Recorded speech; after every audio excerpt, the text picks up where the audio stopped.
again, remember that this doesn't always mean that you were physically beat up. It doesn't always mean that you were, like, severely traumatized because a lot of us have equated trauma to being something like war or. Hello, this is Bridget Brown with Divine Essentials. Alright guys, we have the Complex PTSD book. I did take another day off yesterday because I was recouping. The pain has been kind of intense, you know.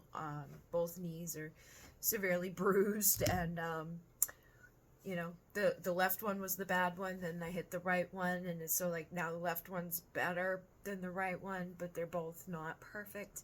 I have one more day off before I need to go back into work, so I've been just like sleeping and laying down, and there's been lots of orders coming in for cards and sprays and candles and things like that, so I'm very grateful, and things have been going good, so I know I will get better and I'll get stronger, but in the meantime, like, I'm not going to just run myself into the ground.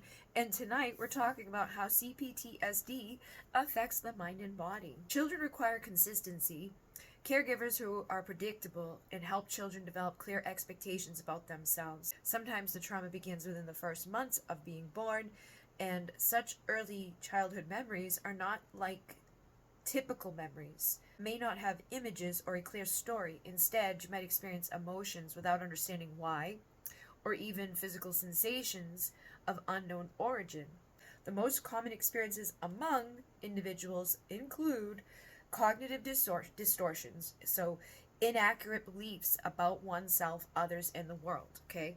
Again, remember that this doesn't always mean that you were physically beat up. It doesn't always mean that you were, like, severely traumatized because a lot of us have equated trauma to being something like war or something so huge and significant in those ways, but over time, consistent things that are not good, it's like we got the consistency of not so good, and that's okay. Like, again, it's nobody, like, I feel so many people want to protect their parents. They don't want to admit to the fact that, like, their parents might have done something off, and I was the same way. I still am the same way. That's why I can feel it come up, because it's like, it wasn't that bad, but it wasn't that good either, so we need to acknowledge it so that we can heal. So inaccurate beliefs can come about because your parents going way back were poor, you know, so everybody lives in the poor mindset. The other day I was like, oh my god, because I saw it, like, and like, my dad will talk about my nana, how negative she can be, right? And then, like, my dad will do it, and I'm like, oh, and it passes down. Like, my mother would do it, so I see, like, me do it, or my sisters do it the same way that she would. And, like, I got paid, right? And it was $721. And the next day, he's like, did you do the thing to take out your taxes? And I'm like, yeah. He's like, are you sure? I'm like, yes, I am sure. I saw them take the taxes out, man. And he's like, well, that's a lot of money. I'm like, it's a good thing, dude.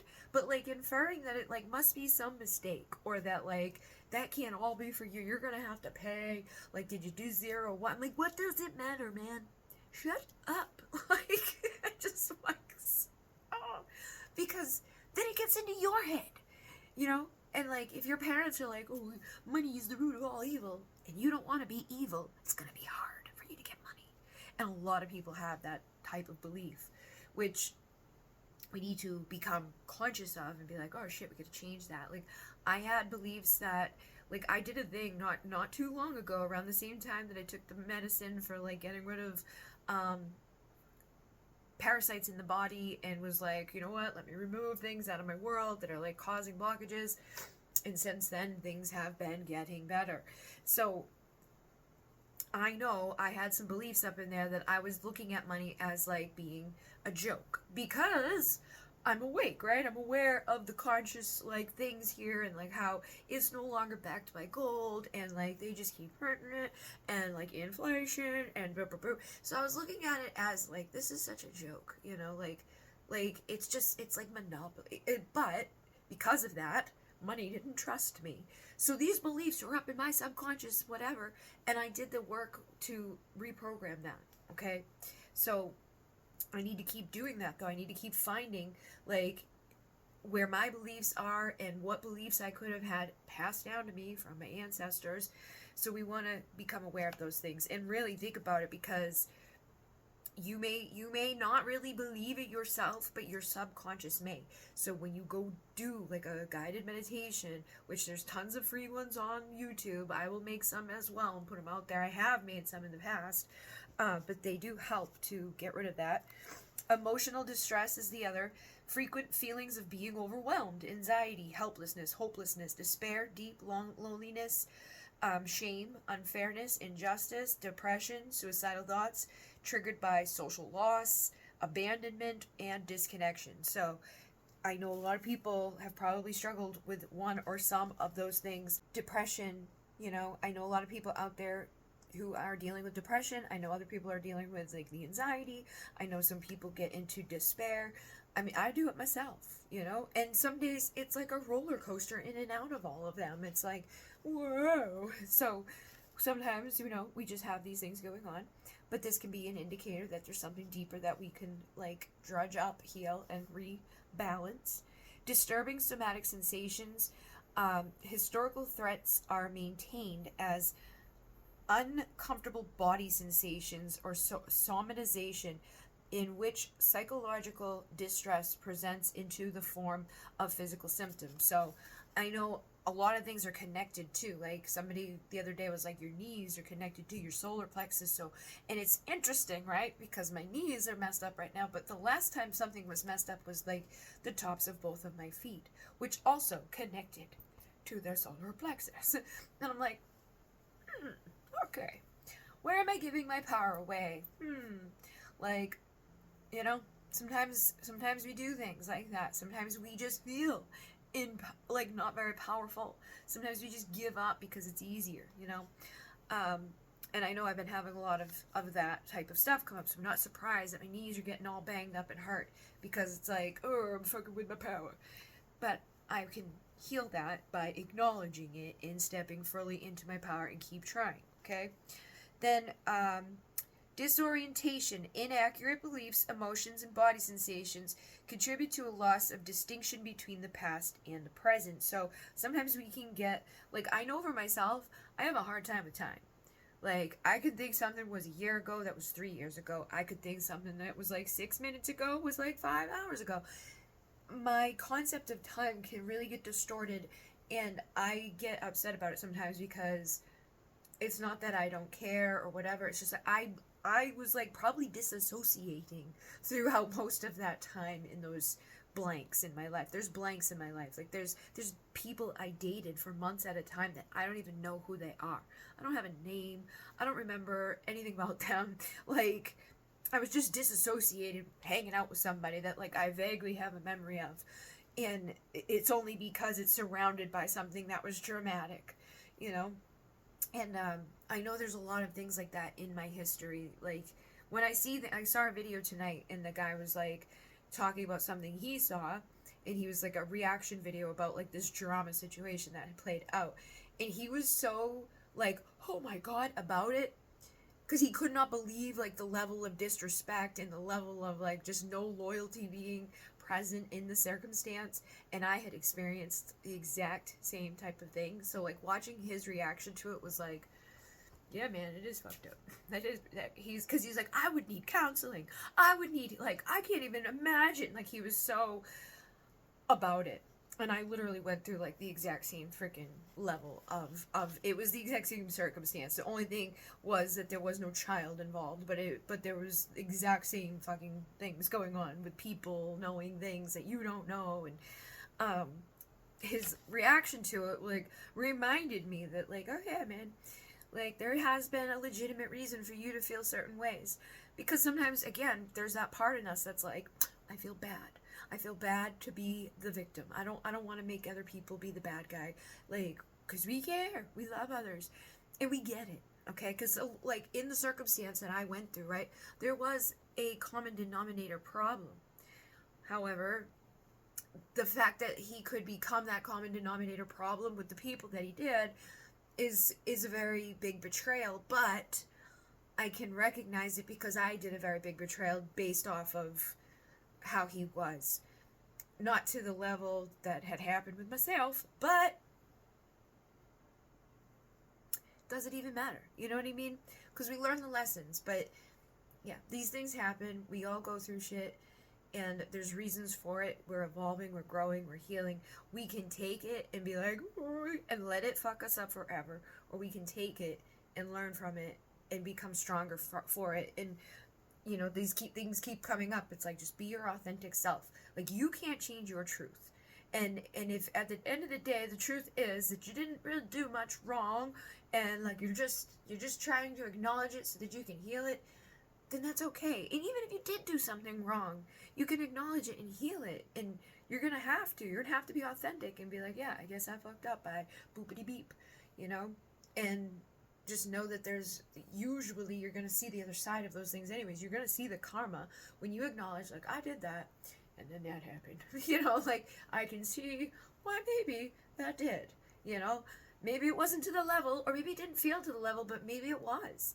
Because, like, when I reflect on it, like, the person that I had allowed that person to come in and, like, do something between us, we were close enough that we could have been sisters. So the fact that, like, he would try to go and mess with, like, my sisters, it was, like, the same degree, you know. And nothing ever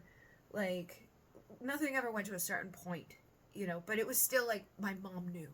This is what was going on in that thing. It was like this guy had gotten the sister pregnant, but he had already had a kid with this one.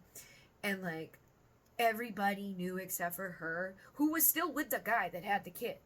And the girl that he had, like, cheated on her with was, like, only 20 years old. And it was, like, a crazy situation, but the mother knew, the father knew, and the brother knew, and this person knew. And the only reason she found out was because of something, like, totally so weird. But, like, the guy was horrified throughout the whole thing. That's not what happened in my circumstance. Like, the person I was with, like, did some stupid shit. But it never went to that level. But my mother knew about it and, like, lied to me about it. They let things happen that were kind of, like, questionable. Like, why would you even let it go that far? But I get it. Like, but it wasn't a good circumstance. So we go through these things and we can get disoriented because we want to disassociate from them. We don't want to experience these things. But we also don't want to, like, I don't want to lose my family members, you know? So, like, sometimes we will try to disassociate from those types of experiences. And the next thing here is avoidance. Avoidance involves learned patterns of shutting out or pushing away uncomfortable sensations, memories, or emotions. This is often maintained by defenses such as denial, repression, disassociation, or addictive behaviors. So we can go numb ourselves out, or we can disassociate, like, I know what, I was fine, don't worry, I don't remember. It's all gone. And hypervigilance is a high sensitivity to tracking nuances and subtleties in body language, facial expressions, and other people's is it developed as an attempt to keep oneself safe. I definitely do that, okay? It does keep me safe because I can tell the people around me who's like, that person's about to fucking go crazy. That person's cool. That person is, like, totally like, I can see things. And I can always read people very well, and I pick up on very subtle things. And the micro expressions, and, like, sometimes I don't notice, like when I'm on here, I try not to look at myself, so a lot of times I'm not looking, and if I'm on here with, like, another person, I'm not going to pick up on their facial stuff as much, because I'm not usually looking, right? But, like, in person, if we're talking, I will pick up on stuff, and then if you are just talking on camera, I will pick up on you. But if I'm involved in it, I won't pick up on it. But if I, like, see just your face, or I'm in presence of you physically, I'm gonna pick up on very small details. And we usually do that because we're reading the room when we're children, like, to make sure, like, is mom in a good mood before we ask her if we can do something, you know? And I think all kids do that to a degree, but, like, sometimes I was doing it as a child because, like, she was just kind of crazy. We never knew what we were going to get. I'm not kidding. Like, my sister's like, it's so crazy. Like, we go through a place one day, like a drive-through, and she just throws the cup at the people and flips out because they messed up her order or they didn't have something. I don't even know. But she created that for herself everywhere she went. Everywhere she went, they would be like, oh, I'm sorry, man, we're out of that, or we're no longer going to carry that, or just discontinued. Like, everything the woman loved that was like, she would hoard. She would go back the next week and it'd be like, discontinued. And she'd be like, oh my god! Like, everything. I'm not even kidding. Like, multiple times this happened to her. Anytime something new came in to, like, Taco Bell or something, and she loved it, it would be gone very soon. Like, just anything that she was like, oh, this is great. Nope, can't have it.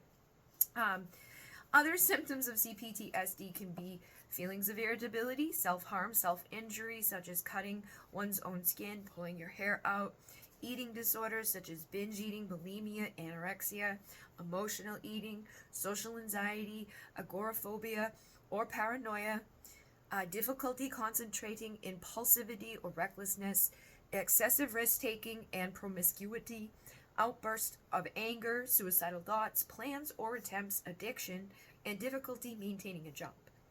A diagnosis is a good thing, not a bad thing. Keep in mind that an accurate diagnosis becomes a part of your growing toolbox of knowledge that will help you better understand yourself and move forward with wisdom. A diagnosis can allow you and your treatment providers to work together to face and address your symptoms. So a couple other symptoms here real quick are interpersonal problems.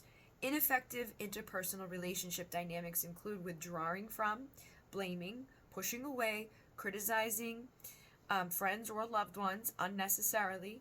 Patterns learned within dysfunctional family systems tend to get repeated in adulthood until new and effective interpersonal strategies are developed.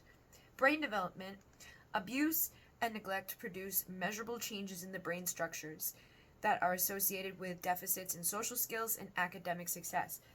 They have proven this, like people who go through traumatic experiences or just like somebody being very negative and mean to them, their brain develops, like they get damage in there that we can heal, but it does cause problems.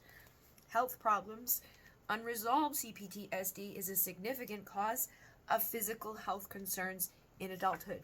So many people are struggling physically or getting sick because of trauma that's just stuck in their body. And pain, physical pain, all these things.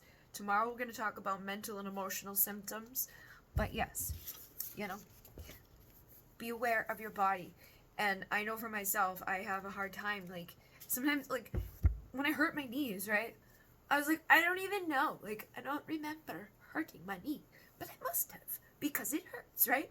But it, like, in the process, when I'm on super hyper focus mode, I don't even know that I did it. The day I did this, I fucking knew that. I was like, oh my god. Like, that was just a boom, okay? But the knee thing, like, just kind of happened in the midst of, like, and then I was like, I think I hit it. But then it kept not getting better. And I'm like, maybe something else. Maybe it's because, like, my knees will hurt sometimes if I sleep in a weird position. And I'm just in that position for too long. It's like, but they only hurt when I first wake up. It's not like a long-term agony thing. It's just, they get creaky. But since hitting that, it was like, it feels creaky all the time. And then this one, I know I hit it. I'm positive I hit it. But then because it got so much worse, I'm like, well, maybe it is, like, something worse. But I'm doing that to myself. Like, I'm making it last longer by, like, being, like, about it. And, like, even when I put the thing on my knee, like, I had, like, a little brace thing, like a copper thing. That made it worse because the way my brain is like, oh, don't bend your knee at all. So then it's not moving at all. So now it's, like, stiff and hurt because it's, like, it needs to bend, man. So, I don't know. I a lot of times can't even, like, I'll hurt myself and not even be aware of it for a while. Or I'll get bruises and have no idea where they came from. Like, I have lots of bruises on my knees right now, so I'm sure I probably hit them more than once. I'm like, I probably should get, like, those, like, like, hockey equipment for when I go to work so that I just can smash myself as much times as I need to without being like, I can't walk. Because it hasn't been fun not being able to walk without really wanting to cry. And this time, it's just the knees, but it's like, oh God, this one is the worst one now. So I know that one's getting better, so this one's just a little bit behind. But yeah, these are the types of things, too, that will manifest in our body. Sometimes we'll subconsciously, like, pull ourselves towards hurting certain things over and over. And a lot of times it's connected to what's going on emotionally. Like, where do we feel stuck? Or, you know, are we carrying the weight of things on us? Are we letting things hold us back? Like, even the way people carry physical, like if they're not speaking their truth, they may get, like, a little chunky over here. If their emotional, like, relationship problems could start getting, like, bloating down in their lower belly. You know, all of those things connect to stuff. But I will see you guys tomorrow in Monet. Namaste.